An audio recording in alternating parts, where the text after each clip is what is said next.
Property என்ன பார்க்க போறோம்னா அசோசியேட்டிவ் ப்ராப்பர்ட்டி பத்தி தான் பார்க்க போறோம். அசோசியேட்டிவோட கண்டிஷன் என்னது? a plus bracket b plus c bracket equal to bracket a plus b bracket c.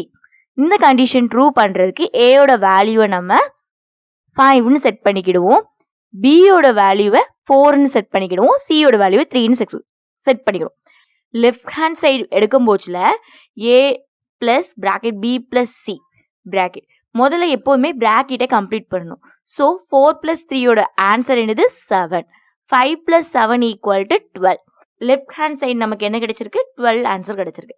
Right hand side பாருங்க, a plus b அதோட வேல்யூ என்னது? 9. ஃபர்ஸ்ட் நம்ம பிராக்கெட் கம்ப்ளீட் பண்ணோம். ஸோ அதோட ஆன்சர் என்னது? 9 plus 3 equal to 12.